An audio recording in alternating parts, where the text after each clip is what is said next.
Well, I'm so excited to be here today. I see familiar faces, so it's good to see folks again. Yeah, I'm seeing Don and Faye, of course, and David Wu.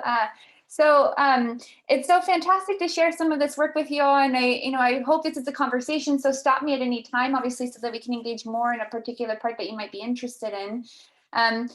What I'm trying to present to you here is obviously a sort of interwoven story around the experiences of students that are much well represented on our campus right now, with a particular focus on low-income first-generation students of color.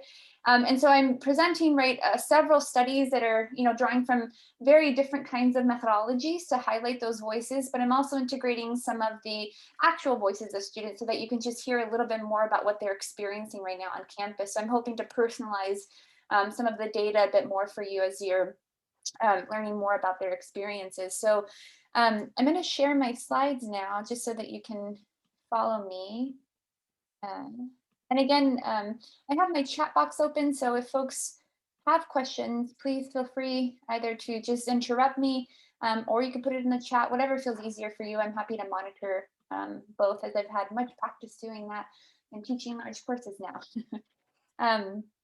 And so I do want to say that this work is a labor of love, but also a community effort. So, this is a lot of collaboration between really great committed people, but also with students and for students. So I work a lot with undergraduate and graduate students who themselves are, identified as low income first generation and or students of color. And so part of that, we draw from these sort of cultural frameworks to really understand, holistically what students are bringing with them to our campus and how they're experiencing the cultural settings of our institution. And so the framework that I use is a culture cycle framework.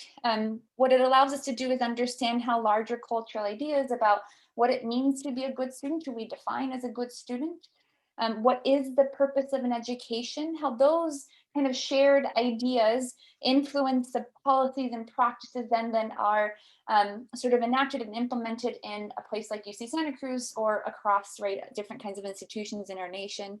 And then how those ultimately influence interactions that students will have at the daily level, right? So how they interact with peers, with faculty, with their parents, even as they're negotiating some of those relationships. And then ultimately, how this all sort of influences individual sort of level processes. And what I focus on in our work is well-being, belonging, and performance. And so, this looks linear, but it's actually quite dynamic. And so you'll see throughout the talk that I flow from different kinds of examples here. What I love about the culture cycle framework is that it actually allows us to sort of understand, right, that these institutions and these sort of classroom settings are not culturally neutral, right, but that in fact, they provoke very specific ideas about what it means to be a good student and what is the purpose of an education. So let me just give you an example of that. So in this study, we surveyed top level administrators, and this included deans, program directors, and folks in the provost's office. And we wanted to know a little bit more about their expectations that they have, or at least that the institution has for their students to develop while they're in college. This was at both private and public universities across the nation. And so we gave them a list of expectations. Some of those expectations reflect independence. So thinking sort of self-motivation, self-expression, and engaging in independent research work or independent work. Some of those expectations reflected interdependence, right? So working collaboratively, following rules and norms. And so when we asked them those surveys, what we found largely, and there's no difference here between the private and public institutions, sort of surprisingly here, but is that from those in the top level, administrators characterize their expectations for students as largely one of independence, right? Again, this idea of students being self-motivated, expressing themselves, pursuing their own individual goals. And so this is not a bad thing, but what it does suggest, right, is that these spaces, again, are not culturally neutral, but that in fact, they promote particular ideas for students. I think one consideration that we have in our work is that students also come with their own ideas about what it means to be a good student and what is the purpose of an education. So for example, this is a survey done with all incoming students at Stanford University, and we asked them about what their motives were for going to college, right? What's the purpose for going to college? And what we found here, right, is that for first generation students, so these are students who have at least, who have no parents who have graduated from a four-year university, and continuing generation students for the purpose of this talk are students who have at least one parent who has graduated from the four-year university. What we find is that while both are endorsing these sort of independent motives for going to college, right, they're both likely to say become an independent thinker, right, explore one's self-interest. Continuing generation students are much more likely to do this than first generation college students. And this is the finding that's been replicated across multiple studies here. So yes, while independent motives are high, it's higher for continuing generation students.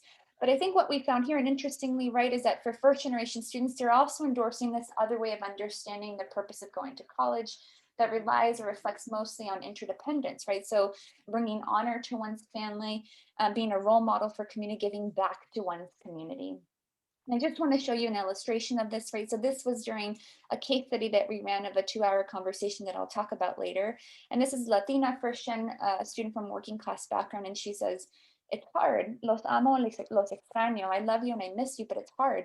I'm struggling and I know this is hard for you too. And she's writing a note to her parents.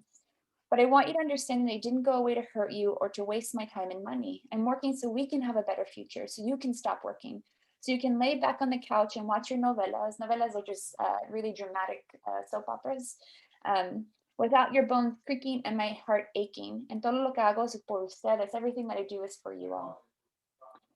What it's demonstrated, I think, here, right, is that for some students, right, that motivation for going to college is not just sort of residing on these norms of independence, right? So to pursue one's self-interest or passions, but necessarily connected, right, to supporting family. These are interdependent kinds of commitments and goals for obtaining that degree. And so to better understand the influence then or the impact then of that that mismatch or potential mismatch, we draw from cultural mismatch theory, which documents how students reap advantages in terms of their belonging, their well-being, their performance, if their model of self, so one of independence, matches the university norms of independence. And there's robust literature, right, that documents that these norms of self-independence are particularly characteristic of students from middle class backgrounds, continuing generation backgrounds, or white racial backgrounds. Conversely, what we find, right, is that students then reap disadvantages in terms of those outcomes when their model of self, so if they're likely to endorse a model of interdependence, for example, when that mismatches, right, that norm of self-independence or independence within university settings. And again, a robust literature points to the idea that that those students typically come from working class backgrounds, first generation backgrounds, Latinx or Native backgrounds. And these are the groups of students that I mostly focus on in some of the research work here. I want to just give you an example of that mismatch from an experimental study. This was a study that we conducted both at University of Arizona when I was a graduate student and then also at Stanford University. And we were able to replicate it at both different types of institutions here. In this study, we brought in first generation and continuing generation students to the lab, and we exposed them to a standard welcome letter that you would get in any kind of welcome packet from the university. What we manipulated here is whether those messages were one of independence or one of interdependence here. And so we also had the university president, we forged that signature just so that it could look legit for students, right? Because we really want them to understand this as a document that represents the university or messaging from the university. So students either see a frame like this, which we call the independence frame, and it says something like, I am delighted that you have decided to attend the University of Arizona and that you think Arizona is the right place for you. For the next few years, you'll have many opportunities to explore new areas and to learn from our superb faculty and from your own personal exploration and individual experiences. I think what's really interesting, right, is this sort of reflects normal language of welcome letters, especially if you look across how many institutions in their welcome materials, including actually UC Santa Cruz before we work with them to sort of refine some of that messaging. So they see something like this, or they see a letter that includes still those messages of independence, but a little bit broader to include messages of interdependence. So it says something like, I'm delighted that you and your family have decided to attend U of A. For the next few years, together with the University of Arizona community, you'll learn from your experiences and interactions with your peers. So Everything else is kept consistent, right? So the length of a letter, who it's from, except the only difference is again the subtle reframing of interdependence in the other condition. Under the guise of having students, right, sort of evaluate incoming icebreaker activities or orientation materials. So we have them read a letter and tell us what they think. Then we tell them that we're going to try a new icebreaker for next year's orientation. But in reality, this is our main performance measure. And so this is called a tangram task. In this task, you have students take these puzzle pieces. They have to rearrange them into the different shapes here. Again, we call it an icebreaker test, but we're looking really at the performance here. Students do 9 puzzles in about 10 minutes, and they can probably accurately do around 2 puzzles within that time frame. So it is a difficult task. And then we have them read it to sort of go along with the cover story. So what do we find here? Well, so here on the x-axis, we have the independent letter condition and then the interdependent letter condition. And then we have number of tangrams solved correctly here on the y-axis. And what we find here, right, is that when we expose students to only, right, messages of independence, you get the same socioeconomic achievement gap that you get across most institutions of higher education, right, where first-gen students underperform compared to continuing generation students. What's interesting is that when you start to incorporate more messages of interdependence into those university letters, that gap is eliminated. These bars look different, but they're not different significantly. So now first-gen students do equally well as continuing gen students. First-gen students who get the message of interdependence do better than when we only focus on messages of independence. And again, what's also interesting here, these bars look different, but they're not. So what it suggests is that incorporating or expanding our messages to include ideas of interdependence doesn't adversely affect continuing generation college students. They do equally well in both conditions. So, I think that the sort of takeaway point here, right, is that when universities, for example, in our culture, sort of practice institutions privilege one way of thinking and one of independence, we're sort of missing, right, the other ways of thinking that might be represented among our student population. And in this case, we're thinking about messages of interdependence, right, that connection to family, the motivations for going to college for one's family. So in addition to studying performance, our lab also thinks about other outcomes, right? Because we think about our students more holistically here. So we think about well-being. So I want to share with you just one narrative from a Latino working class student who's male. And this is his response when we asked him about what it was like to transition into a middle class university setting. So he says, my parents have greatly suffered in the course of time. There are times where I felt that it would be impossible for me to succeed in life. I have such a connection with my family that I have felt much guilt coming to the university.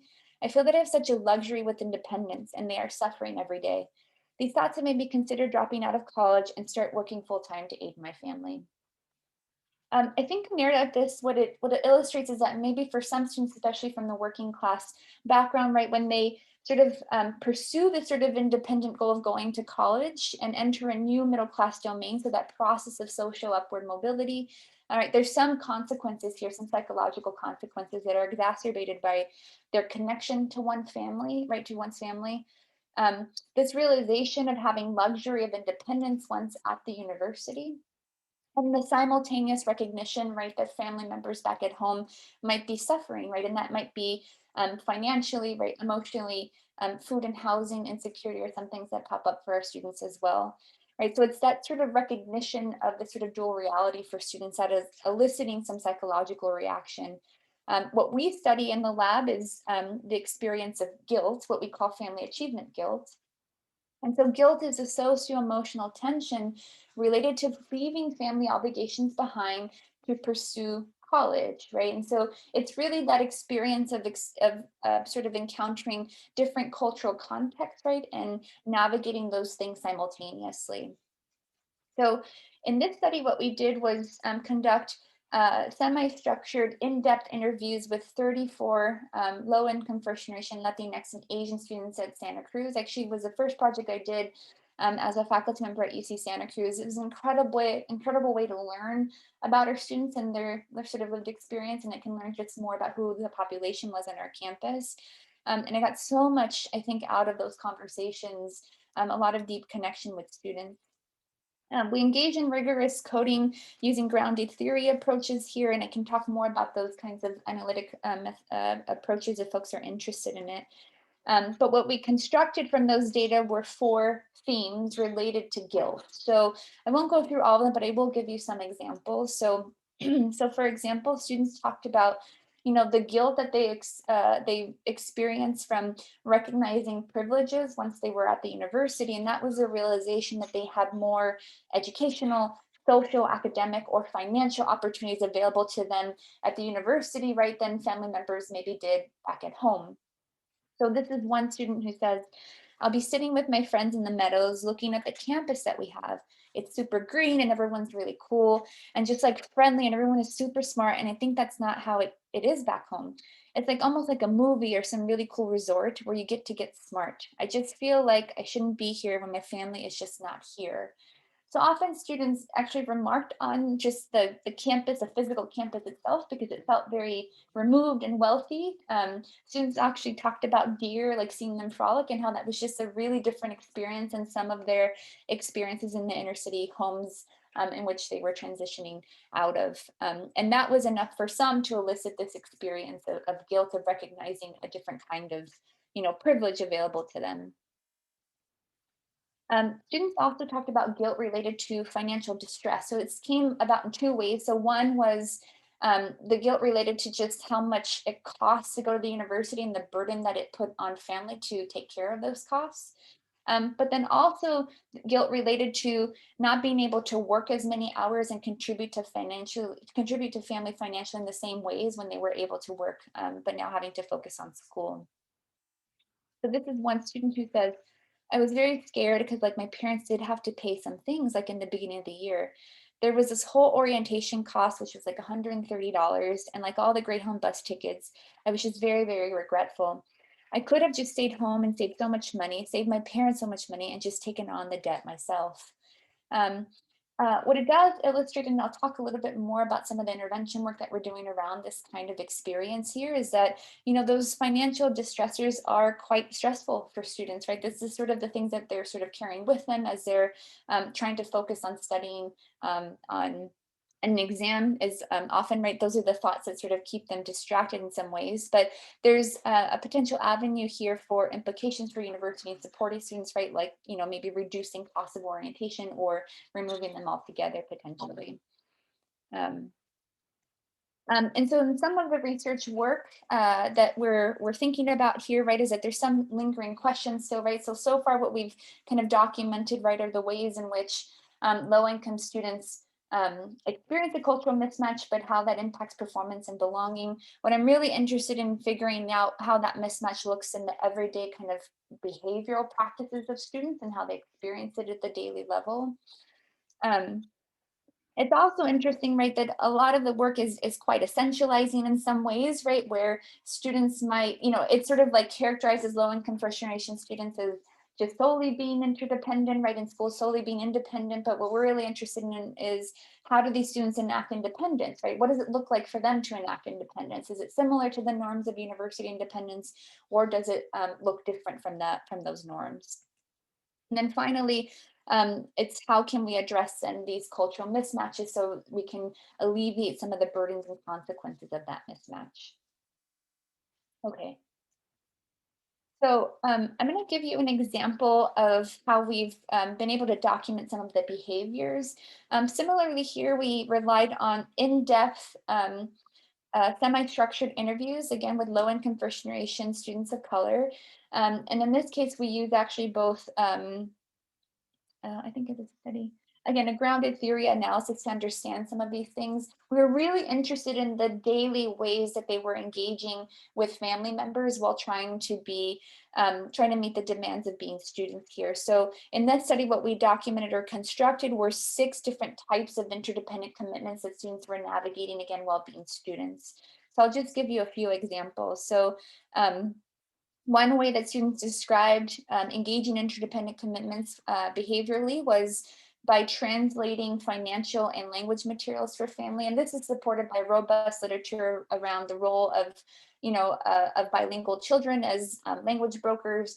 I think what's interesting here when we think about the first-gen student experience is that many of their family members relied on them to translate complicated financial material that even was beyond their kind of know-how or understanding, but because they were the only person gone to college, there was an assumption that maybe they understood how to do some of these things.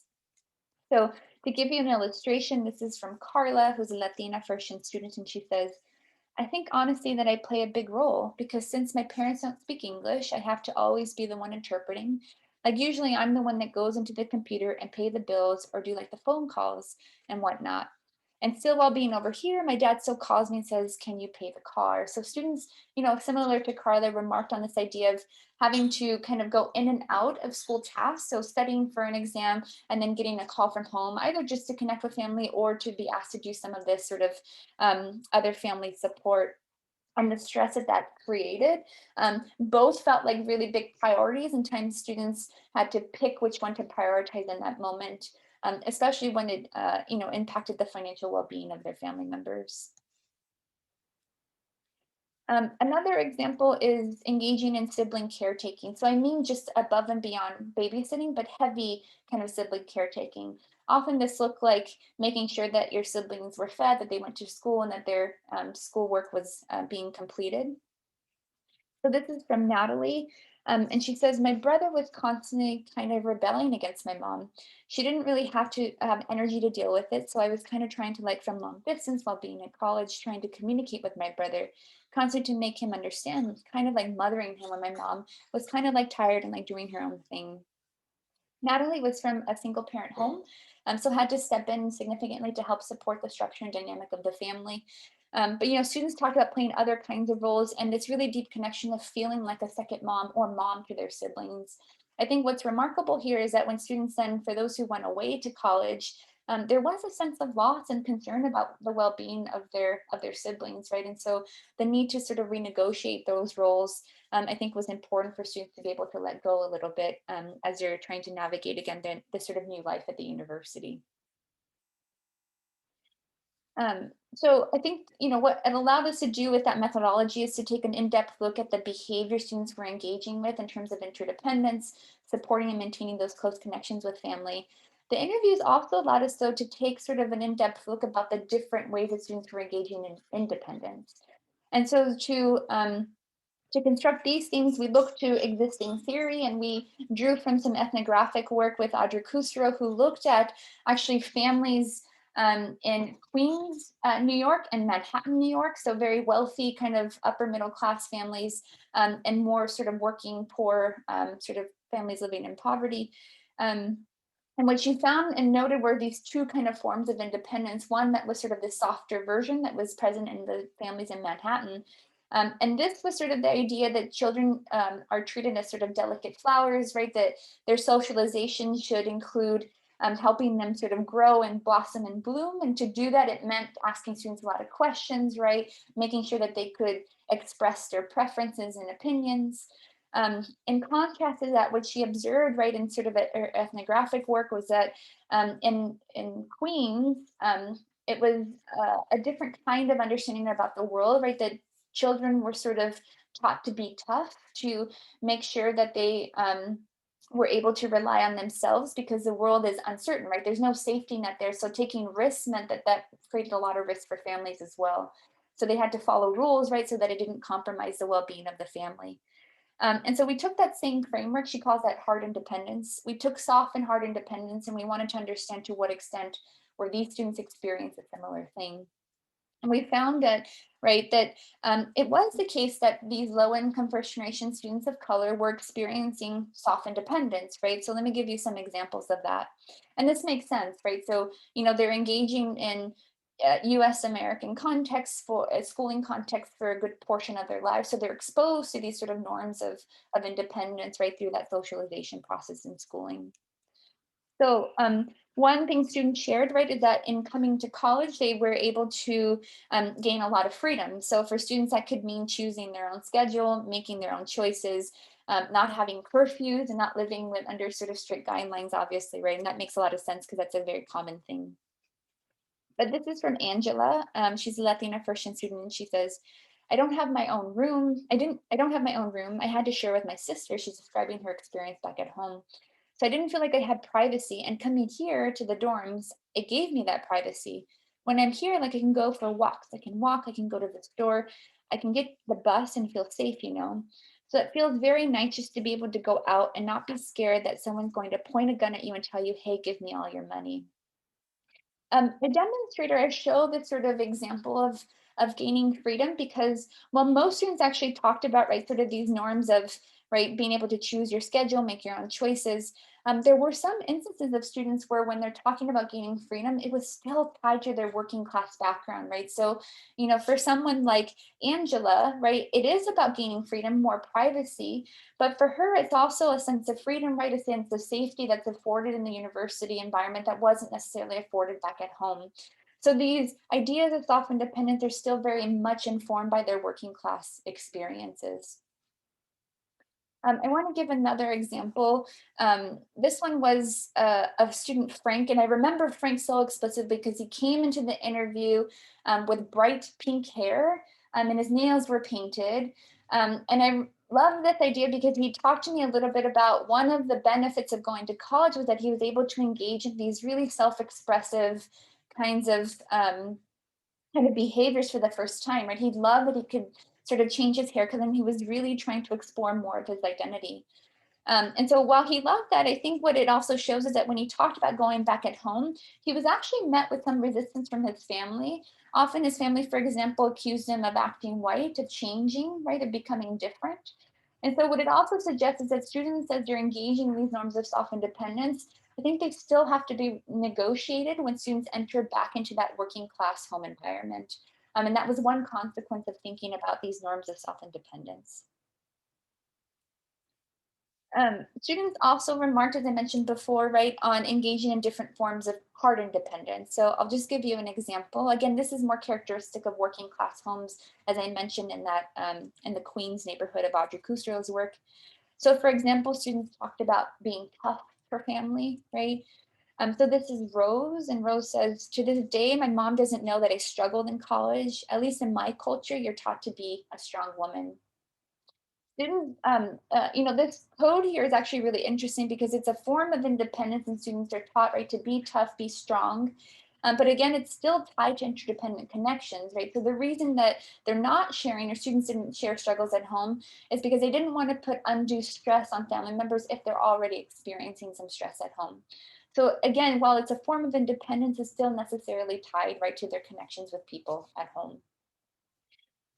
What I think this work, I think, illustrates here, a way to summarize it, right, is the idea that there's a set of skills here, right? When we privilege only norms of self-independence, we largely disregard or render invisible the different sort of ways that students are enacting interdependence, and also different forms of independence, right, like hard independence.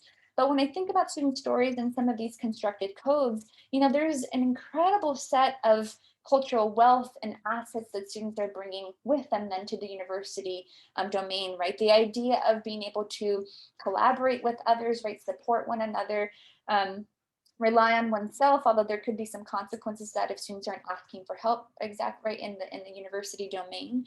The ability to translate and communicate across difference and experiences, right? There's a lot of wealth that goes ignored or not acknowledged or not rewarded within the university setting. And that's really the cultural mismatch that I'm interested in some of this work.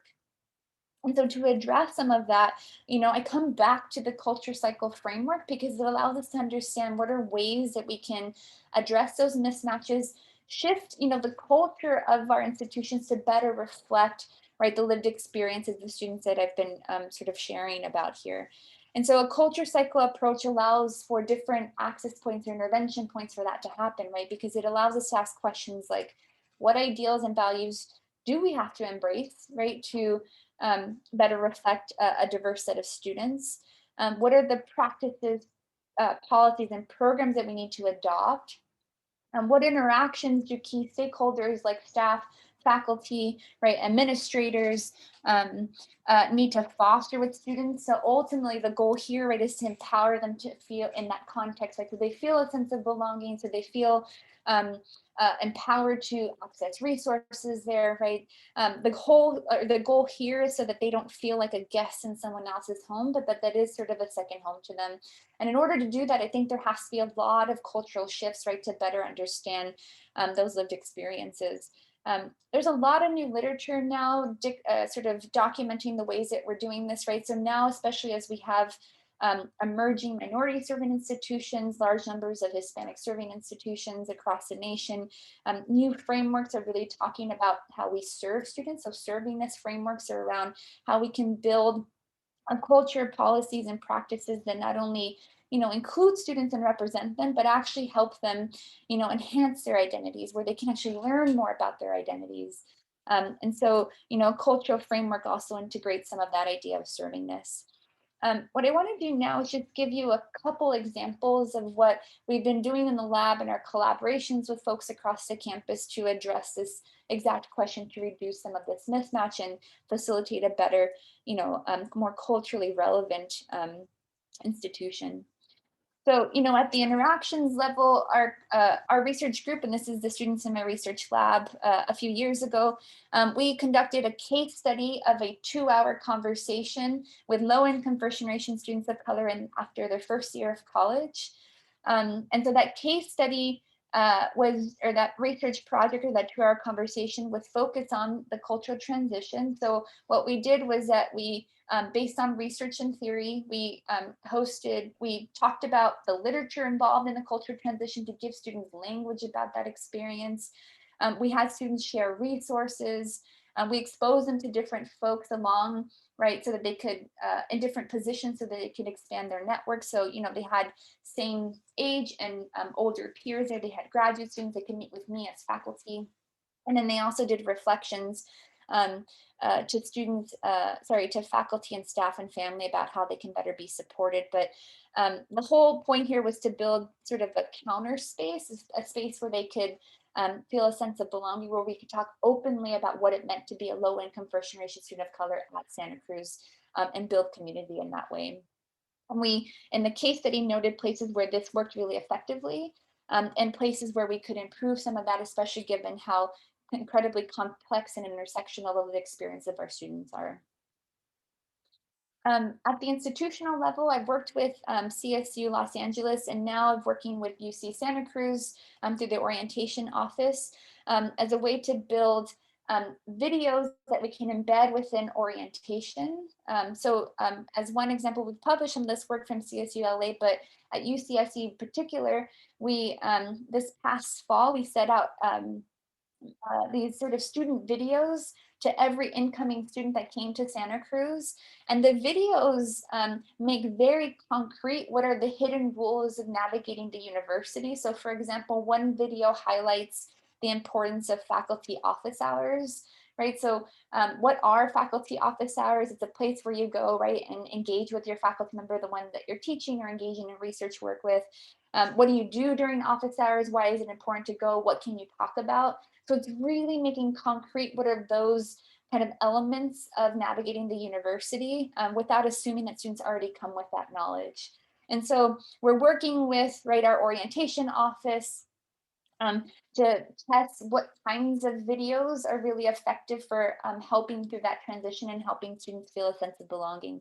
We're analyzing some of that data now, but I think what I'm trying to share here, right, is that there's a lot of potential to partner with various units on our campus to try to change some of, right, the sort of practices that we kind of implement, especially as we welcome students to the campus for the first time. In collaboration with our Hispanic Serving Institute team here, we have a great team here. If you want to know more about it, I'm happy to share because I sit on the leadership committee. In this project, we were the researchers who evaluated a half-day free bilingual conference for low-income Latinx students and their families. It's not meant to supplement, I'm sorry, it's not meant to replace orientation, but it supplements it. What we observed here, right, is that the conference was intentional about reducing any barriers to access for attending the conference. So for example, it was free, all the food was free. It was hosted in the local communities of the students and their families to reduce travel costs. And then it also included practices that were culturally relevant for students and their families. So again, it was bilingual. They had culturally relevant music there and food. They also invited parents who were both Spanish speaking and English speaking to share their own experiences, what it felt like to send their child who was first generation to college, and then engage in some of that community building in that space. So in this work, these authors are actually with not only staff members, but undergraduate and graduate students. So we detail recommendations for how orientations can better support some of these issues as students transition into their universities. And then finally, I just want to go into more in depth in this one, just because I think I love this study and it's really timely. So in this project, we collaborated with UC Santa Cruz First Generation Initiative. If you're not familiar with it, it's a growing kind of visibility movement across the nation, right? And the goal here is to increase the visibility, at least first, of first generation faculty. It was a grassroots effort led by a Latina faculty member at UC Irvine, and then the UC campuses with support from the Office of the President picked up the visibility campaign and became sort of a UC-wide kind of initiative here. UC Santa Cruz actually has its own initiative. It's led by myself and Gwen Benner. And so the goal here, again, with something like first generation, because it's an invisible identity, right, is the goal here is to have faculty wear the shirts, become sort of role models, share their stories before they teach classes. And then see if that kind of humanizes, right, and makes them more relatable, and see if students feel a deeper sense of belonging. Yet there's no existing evaluation of whether these programs work or whether they're effective. So our research lab did the collaboration so that we can assess whether these things are effective for our students. And so the main research question here was, what's the impact of these visibility campaigns on student belonging? And so what we did here was we invited students to this study, and they saw one of two different kinds of websites. So these are basic kind of faculty websites that you'd see, right, the profiles of faculty. The only difference here, right, is that one identifies a faculty member as first generation and the other one does not. Let me give you a sense. So they saw 4 profiles, and the folks might actually look familiar to you if you know any of the faculty here. It's Olaf, Veronica Terriquez, Juan Poblete, and Jay Paget.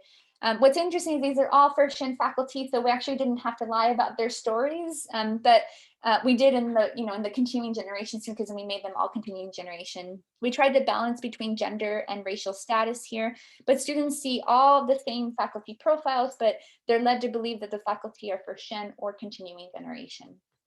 So the way that we did that is in the About Me. It could say something like, both of my parents completed high school, but I was the first in my family to go to college. This makes me extra proud to be a first-gen woman in STEM. There's also advice to students and exposure to their research interests. We then measured how relatable they thought faculty were, their sense of belonging, and then also their intention to go to office hours with a series of other measures, but I'll just share a few of those findings. Okay, so what do we find here, right? So what we find here is that, so these are the exposure conditions of faculty or continuing gen or faculty or first gen faculty. What we find is that for first gen students, first gen faculty are perceived as more relatable, right? And that led to higher reports of belonging. We saw the same effect for intentions to go to office hours. What I like about the study, right, is that we have a mechanism for why this happens, or a mediator here, is one of relatability, right? So what it suggests here, right, is that even if you're not first generation, but maybe you want to sort of facilitate a sense of belonging for your students, right, that sharing stories that do make you more relatable, even if it's not the same kind of first gen identity, I think can be equally effective. So for example, we do know from past research that when successful others share messages of struggle. So when you expose high school students to Einstein struggling, for example, rather than just his accomplishments, this actually makes students more motivated to engage in science than when it's just, again, his accomplishment. So there are ways, for example, to make faculty more relatable, which might produce these feelings of belonging. It just so happens that, right, that wearing a t-shirt is sufficient potentially to do something like that. What's also really interesting is that we tried in another experiment to expose students to the language of diverse faculty. And what we find here, right, is that that's not as effective. You actually have to highlight that the faculty are first gen to see the same effects. So this actually acted as a similar patterns as the control condition where they saw continuing generation students. So again, with an identity like first gen, because it's so hidden, right? You don't know who first gen is. You do have to make it salient in order to see the effects, which is great news for the visibility campaign, because that's really the whole point of the t-shirts. If any folks are first generation themselves and would like a t-shirt, I can send you an email in the chat after we're done so that you can just request a shirt and that gets mailed to you. So folks are interested in that. I just want to say before I wrap up is that, we have a lot of the work that we do in our lab is around, because part of that culture shift is about translating some of these findings into practice, right? Getting that information out there to important campus audiences. So, we translate this work into research briefs that then go out to staff, administrators, faculty, whoever is interested. As part of as a faculty director of the Student Success Equity Research Center, right, we've created our own research brief that allows to do that. At the end of these research briefs, we always offer 1 to 3 implications or recommendations for practice that are, meaningful, but also doable things to think about in terms of what the research says. We've also, with students, created things for faculty and staff and families. This is a booklet of the voices from one of the, interview research studies that I mentioned, or sorry, that case study that I mentioned to you. We translated students' reflections in these booklets. I'm also happy to share PDFs of these if folks want to, just read more about students. But these are some of the most beautiful reflections on how faculty, staff, and families can better support students and what they want them to know about that transition. Here's an infographic that we created, again, to make it really easily learn about that 2-hour conversation, the case study.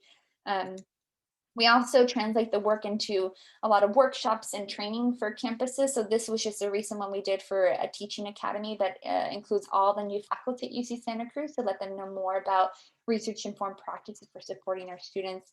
And we work with students to create videos. So not only, the ones that are designed for students themselves. So from research, what are ways to tackle that transition to college, not only from the research work, but from students' lived experiences as well. So I'll just summarize the sort of main point of today, and I want to end, I think, appropriately with a quote from a student. And so this is Rose, who's Latina first-gen student, and she says, "I'm working hard towards this goal of graduating college, but even this goal is not solely just for myself. I want to help out my parents. I want to support them. So even then, you never become fully independent." I think what I love about this quote, right, is that, well, first, sort of the research findings show that not only are first-gen students demonstrating, right, a different form of independence, right, that's not regarded or rewarded in the classroom, right, that yes, they're engaging in self-independence, but they're also engaging in these forms of hard independence that are real, actually strong skill sets. I think what Rose is actually pushing here, something bigger here, right, is that the expectation to become independent, if that's something that we're going to privilege and sort of, only value within institutional context, that this can never fully be reached, right, if your daily lived experience is about maintaining connections with family members at home or close members back at home. So I think what it calls attention to, right, is to really question, what are the ideals and values do we have to embrace in the institution if we're going to serve our students, in meaningful ways that really help them learn about their own identities, their own cultures, where they can bring sort of their full selves into that space, right, where they don't have to feel a sense of guilt or struggle with finding a sense of belonging in a space not historically built with them in mind. And so I think the students are constant reminders of ways to affirm these sort of cultural ways of being, right, that are better reflective of multicultural and diverse society.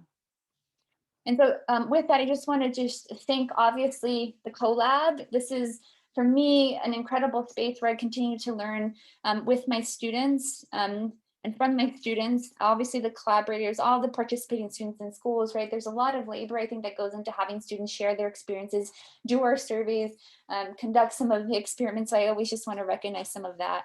And then you all, of course, for any insights, thoughts, perspectives, things that resonated, things that are sort of coming up to your minds about some of this work. I'm going to leave some of these websites here in case you want to learn more about the Research Center or about the CoLab, and then my email here. And then, as I mentioned before, I'm part of the First Generation Initiative. So if folks are interested in shirts at all, I'm always happy to get you connected with that as well. But thank you so much. I welcome any questions or thoughts or anything that's coming up for you. Okay. Thank you very much, Rebecca. That was great, and be relevant to what we've all done in the past, and some of us are continuing to do now. So you can unmute yourself. You have a question for Rebecca. So Faye, why don't you go first? Well, before my question is a comment. I love your research. It's so interesting. I like the elegance of your research. Your tangram experiment is really interesting. I reflect on times when I was in the classroom, and I might have made an attribution to students not performing as well. Let's say Latino students not performing as well as, let's say, white students. And of course, I had that natural human tendency to think it reflected on the student, their preparation, nice, weird. I didn't take the next step to say, maybe there's something in this environment that is depressing their performance in this environment, and maybe I can change something about that. So that's one comment. I have another comment that I'd like you to react to. So when I got that kind of awareness of, hey, maybe I'm doing something, in my lab meetings, I couldn't do it in large lectures, I would often say, boy, we have culture going on and it can affect how we behave. And I'd say, I want to tell you something about my cultural background. My mother was a European Jew and brought to America by my dad. And at our family table, we had a way of showing respect, which was to engage deeply, which meant to disagree with somebody. And now one of my daughter-in-laws is Japanese, and her way of showing respect would be to never disagree with anybody, never. And so I was quite explicit in the lab where I said, I'm running this lab. If you want to show me respect, you have to listen to my ideas so deeply that you have to find a problem with them, and you have to do that to each other. That's our way of showing respect in this lab. But then I also said, we're all going to make mistakes because we all come from different cultural backgrounds. So we have another thing that's going to be very hard for my students from Asia to do, which is to step up and identify, you could do it privately in an email or whatever, if someone seems to have excluded you or shown disrespect. I found that when I could be explicit, I didn't have to do everything to make them feel included. I didn't have to be a big brain about that, but I had to surface that we have different ways of belonging and showing respect, and that I respected them, but they had to respect me, and my rules predominated. I wonder if you would, and I know you like me and I like you, and I respect you so much, and I hope you respect me. Could you comment on my behavior? Well, I think what it personally resonates, because I think the biggest discomfort I felt as a graduate student was that exact thing, where we had to go into sort of these brown bag spaces and we're expected to be very critical of speakers I've never met before, and stand firm and defend your opinions. And this was just, even as faculty now, like, it's something that feels difficult, especially when there are norms of not doing that and being socialized under some of those norms and feeling very confident in, like, this is how my opinion, and I'm going to certify back respectively, of course. But I think just personally it resonates with me because it was one of the biggest discomforts that I felt as a graduate student. I think I'm thinking about two things in what you shared is right now we're working with a graduate student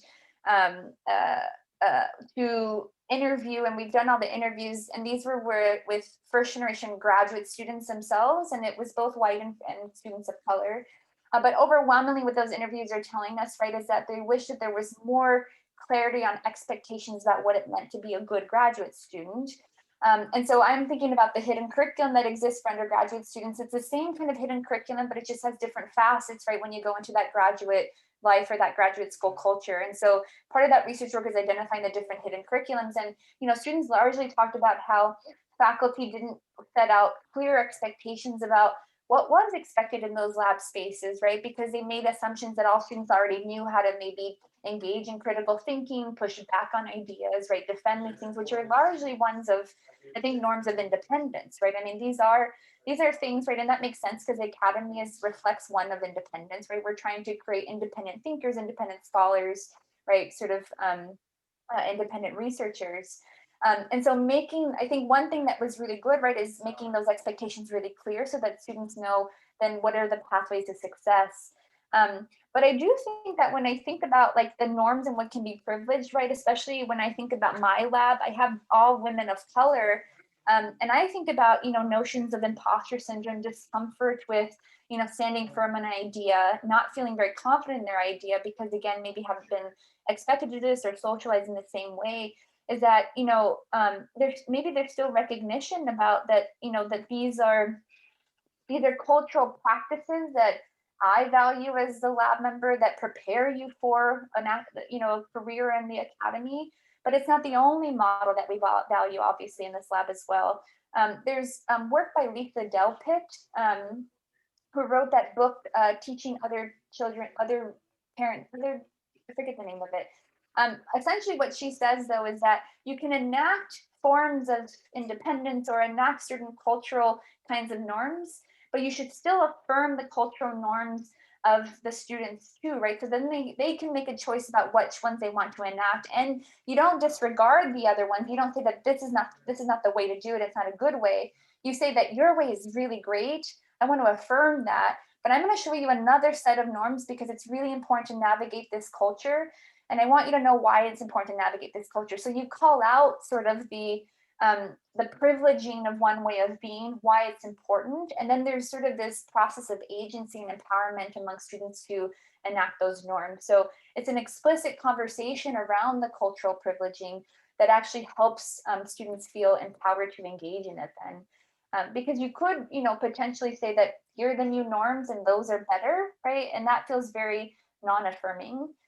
Or you can affirm what they bring with them, integrate that in the lab, and then say there's also these other kinds of codes that you have to pick up if you're going to be successful in this space, right? And for now, that's sort of the way that it is. And that seems to be one approach as well. Does that sort of get at it? Well, I think that in the lab, I didn't say, oh, and I value the other ways. I said, these are the norms in this lab, and this is how we show respect to each other. In the large lecture class on research methods, where we had to introduce people to the empirical method of deciding debates, not just using fancy words or having a big stick, I did affirm, I would say, I'm a person of faith. That's very important to me. You may be a person of faith, but in this classroom setting, that's not what we're using. You use that on outside this classroom setting. In this classroom setting, maybe in the lab, I should say, we're using my mother's norms in this lab. Outside of this, other norms are just as good, just as great, but I get to be the little dictator here. And I want to be explicit about, not just about how you are going to be a good performer, but how I am going to feel respected. But I invite them to tell me if something happens where they don't feel respected too. Yeah. So I should improve that part. Thank you. I'll improve by saying, and other things are really possible, but I'm going to remain a kind of a dictator in the dwindling interactions that I have.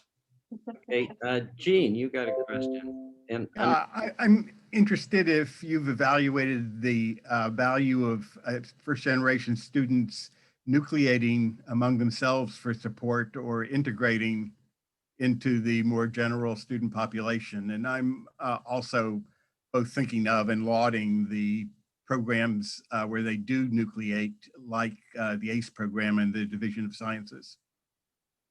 Yeah, I mean, part of CERC, actually, a lot of our work is engaging in researcher collaborations, researcher practitioner collaborations. So we work very carefully with programs to assess their, sense of belonging, a sense of efficacy of some of their own programming, their initiatives, their efforts.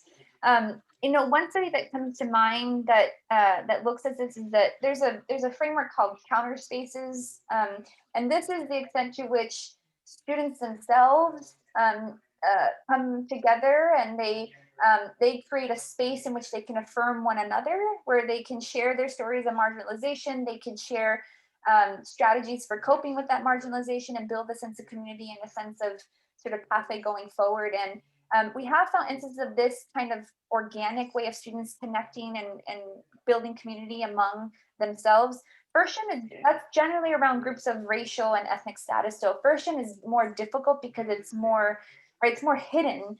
And so part of why we did the 2-hour conversation as a case study and as counter space was because we wanted to make the first gen experience more salient and then have students come together on that. And that seemed to be very effective. For something like first gen status or low income status, I think it's generally, and there's a lot of documentation around counter spaces of racial and ethnic identity because it's easier, right, to kind of navigate that identity because it's so visible. So, a lot of the intent of our evaluations is to actually understand how students then are, creating community within particular programs like our ethnic resource centers or ACE, for example. One study we did with learning support services was to understand how students experience even peer community within those even small learning environments, like the peer tutoring, the small group learning. And that one, again, we found some kind of mixed results, and they could build community in some ways, and then they were thwarted in that ability in other ways. Do you find any students that shun this identification with people of similar backgrounds? That's an interesting question. I definitely, there's a lot of variability in how, not with first gen status, we don't actually measure how strongly students identify with that identity, mostly because it's like a new kind of emerging, not that, we haven't had first gen students forever, but just the research around it and how to measure first gen identity. But there is a lot of work around racial identity and the saliency of that identity among students, right? And so what it generally suggests is that the stronger you identify generally creates a buffer, right, for things like discrimination. And it also increases vigilance sometimes to bias, though. And then the weaker you identify, potentially more susceptible to the effects of microaggressions. We haven't really studied that in some of our research work, but it's definitely an important value, right? So when I was a postdoc, we did do interviews with students, and what we learned, at least at a place like University of Delaware, which is like an elite private institute, right, sort of public private institution, very upper middle class, is that, and it only served about 6% Latinx students. The students who were more white passing, or students who didn't identify as strongly as Latinx, they had an easier time belonging on the campus because it was so predominantly white. They had a harder time belonging in the Latinx community, right, because they were white passing or because they didn't identify so strongly. So it does come out in those kinds of ways, especially in a context where you're maybe in the numerical minority. But in a place like Santa Cruz where it's so diverse, right, I imagine it's still very important, this sort of racial saliency. Thank you. Thank you. Okay. Hi, Other David. question for Rebecca. David. Oh, thank you. Hi, Becky. Thank you so much. Your timing of this is perfect because one of my recent goals has been to see if we can make our STEM departments more Latinx friendly. And I can already hear from your talk a lot of good suggestions. And I was wondering whether your department, yourself, or maybe your colleagues actually have some recommended ways that each of our STEM departments at this now HSI institution of ours can be more friendly, especially to families who come, maybe making them feel the belonging, maybe feel comfort that their kids would, join a place that is going to be considered of these many aspects of feeling aspirations and belonging, etc. Do you have something specific?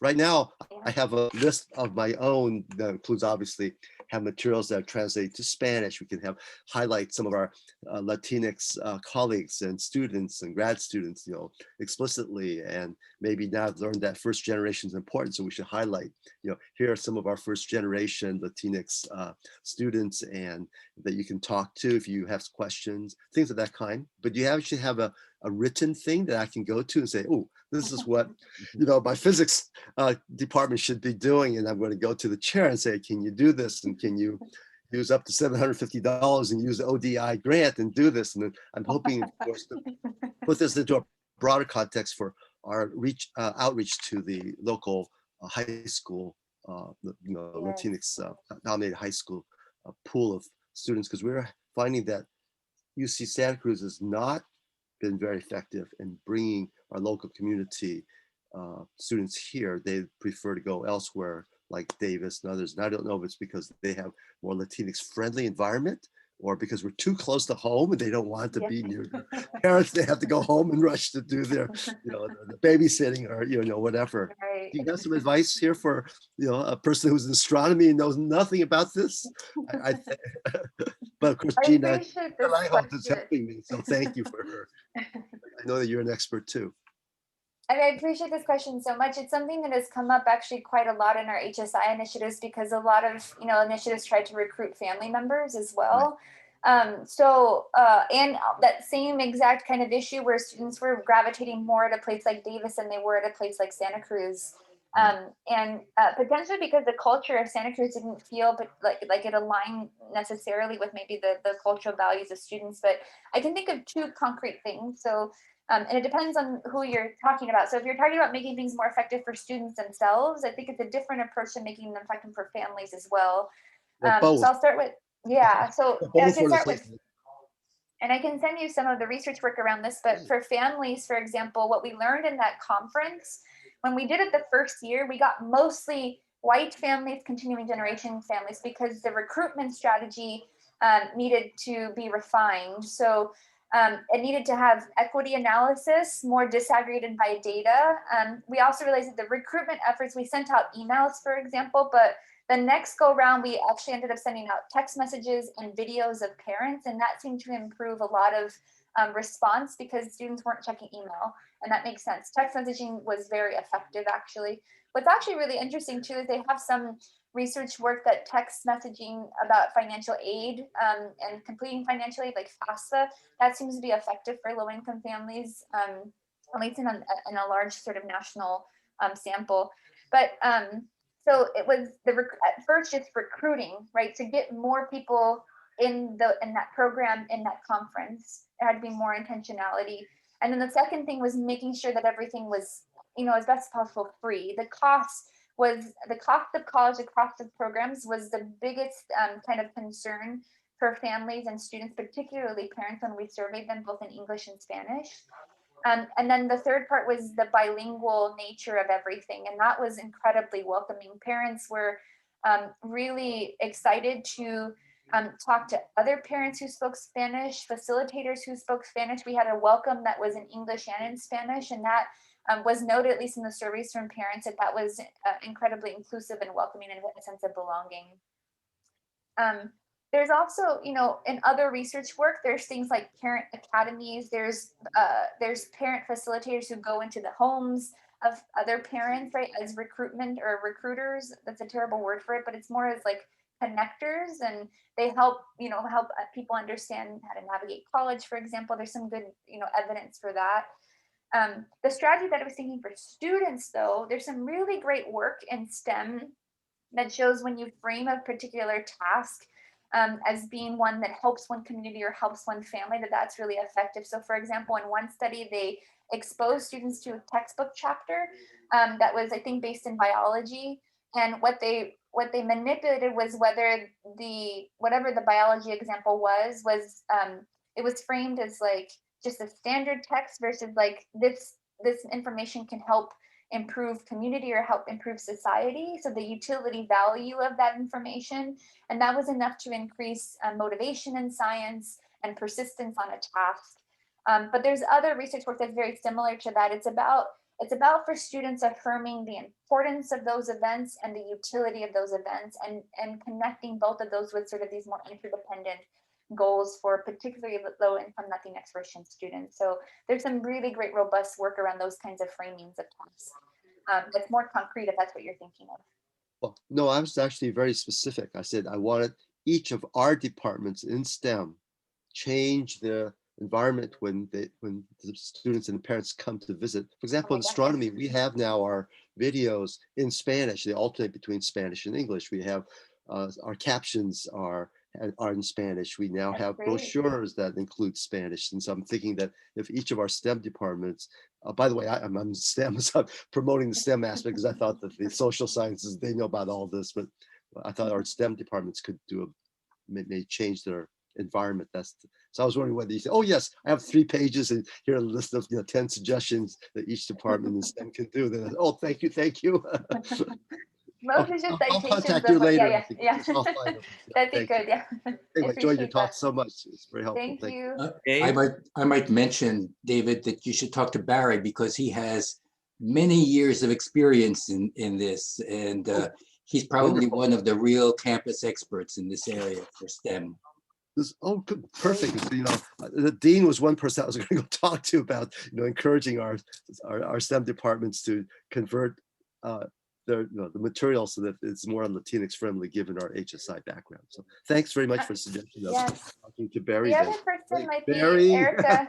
Yeah. Erica Zavaleta in biology. If you don't know her, I know, I mean, she has this whole program called Camino, and it's all around, this rich field-based research experience that invites students and families. But, it's a pretty robust program and they have, I think I'm helping with their evaluation, but they might have used a couple of efforts or initiatives to make, their own program or whatever it is. I mean, she might be one great person to touch base with. What was the last name? Sorry, Zavaleta. She's in biology, I think. Or what's the first letter? Sorry. I can send Zavaleta. I can send you an email. I'll send you a little note. Thank you. Yeah. Mm-hmm. Okay. And Barry, I assume it's Barry Bowman, right? That you're referring to? Yeah. Okay. Thank you. Barry, you're going to get something from me. That's great. Well, let me ask you a question. In the experiment where you use these tangrams, what does the tangram measure? What are you? Is it motivation? Is it confidence? I mean, you read something and you perform differently. What's going on? Yeah. So I should say that's one of 4 studies that we conducted on various kinds of performance tasks. So I just present one for the sake of the talk. But it could, in this case, we used it in terms of focus and accuracy, but you could also use a tangram as a motivational task as well. We did another kind of spatial reasoning task. I think that actually the more kind of compelling finding when we think about cultural mismatch is that students' endorsement of motivations for college, so either independence or interdependence before they begin college, those actually predict actual grades 1 year and 2 years out. So while we have these sort of daily tasks, we wanted to go under the cover story still without being so obvious, we still actually match it with actual grades and performance in class. So what we find is that for students who endorse interdependence, it's actually for that incoming class at Stanford University, it's negatively related to grades 1 year and 2 years later. But if you endorse motives of independence before you go to college, it actually is positive related to their grades 1 and 2 years later. Nicole Stevens and her graduate student Phillips actually just came out with this really recent 2020 paper that shows that your motivations for college before you begin college actually predict your grades 4 years out. So even when you graduate, so that when you endorse independent motives, even after 4 years, you predict higher grades than when you endorse motives of interdependence. So it's a different way of actually documenting the mismatch. And we've been trying to replicate it with different kinds of performance measures. So actual grades to these sort of motivational tasks, to, again, measures of like, I think the other one is, there's other kinds of like math tasks that you can also do, but I mean, they're limited, right, when you're trying to understand performance in some ways, but it is connected to grades as well. Okay, but it doesn't quite get to my point, and that is that if somebody does differently on this specific performance, depending on what they read, mean, it could be that what they read says, well, I don't really care about this. I'm not going to work on it very hard. But the other one would be that this is something I can do. In other words, the confidence part of it. I Yeah, think that's those are right. different. And I That's don't know if right. you know what Not you're with the thinking about. tangram chat. That's a really great point. I do know that we have measures of perceptions of difficulty. Mhm. And what you find is that when you expose students to messages of independence, they rate that task as more difficult than when they were exposed to measures of interdependence. But we didn't measure things like confidence, so that would be really interesting. But just perceptions of how difficult the task was. And that tangram task was perceived as more difficult when they were exposed to messages of independence. But I mean, that's a great point. Like, I don't know exactly what it's tapping into, but we use it again as a measure of accuracy. But yeah, that's a really great question. Okay. Well, thank you very much, Rebecca. I Thank think you. that's something all of us have dealt with in our careers. So our next meeting will be in March, and traditionally this is when we meet with the chancellor. As is tradition, she always has a conflict with the third Thursday, and it's because of those darn regents. They tend to meet on Thursdays. So we are scheduled for our annual meeting with the chancellor on the 10th of March. Let me get my analog calendar here. So the 10th of March is a Wednesday. So the 10th is the second Wednesday. So you will all be notified well ahead of time. It's going to be obviously different from our traditional chancellor's lunch when they feed us better than we feed ourselves. But otherwise, I hope you all are able to get in that vaccine line. And I'm getting a little more confident that maybe we're gonna, maybe, who knows, maybe this fall, I hope we're all gonna have lunch together. Well, anyway, great to see everybody. Thank you again, Rebecca, and I hope to see everybody in March. Okay. Thanks very much.